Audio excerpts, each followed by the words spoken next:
ওগুলো তো আগামী দিন হবে, ধ্বংসমদল হবে, জবাব ধ্বংসমদলে হবে। জিজ্ঞেস করুন রেশন দিতে, ফ্রি রেশন দিতে কত টাকা লাগে বছরে? আমরা 9,000 দিতাম, আমাদের এই টাকা তুলে নিয়ে গিয়ে আমাদের ভাগে 7,000 টাকা কেন্দ্র দিত। মোট কত হলো? 16,000 কোটি টাকা। এই 2 বছর ধরে কেন্দ্র 1 পয়সা দেয়নি। তার মানে 2 বছরের 9,000 কোটি 18,000 কোটি টাকা আমরা দিয়েছি, প্লাস আরো 12,000 কোটি টাকা আমরা দিয়েছি। অর্থাৎ সম্পূর্ণ রেশন বিনা পয়সায় আমরা দেব এবং আমরা দিয়ে যাব।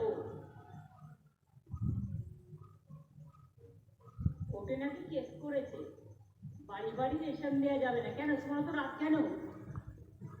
তুমি তো হিংসুটে কেন? ছেলে মেয়েরা চাকরি করলে চাকরি খেয়ে নাও।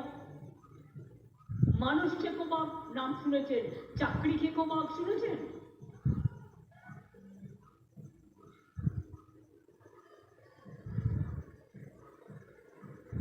যা যা করে বেড়াচ্ছে।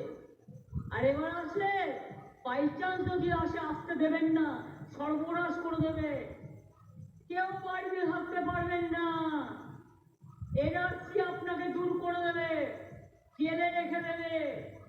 সবার জন্য জেল বানিয়ে যেটা আসামে করেছে, আমার আদিবাসী ভাই বোনেরা এটা বুঝতে পেরেছে, আমি কৃতজ্ঞ তাদের কাছে। আপনারা জানেন সিএ করেছে, আপনি যেই অ্যাপ্লিকেশন দেবেন আপনি বিদেশি হয়ে গেলেন।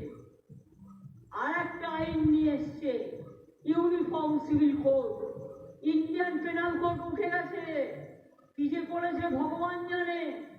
ইউনিফর্ম সিভিল কোড মানে কারো কোনো অস্তিত্ব থাকবে না, ভূমিজুরও থাকবে না, আমারও থাকবে না, বাউরিরও থাকবে না, বাপ্তিরও থাকবে না, হিন্দুরও থাকবে না, মুসলমানেরও থাকবে না, জয় জোহারেরও থাকবে না, ট্রাইবেলদেরও থাকবে না।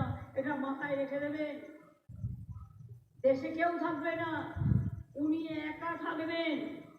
উনি একা থাকবেন আর একা থেকে মিথ্যে ভাষণ দেবেন,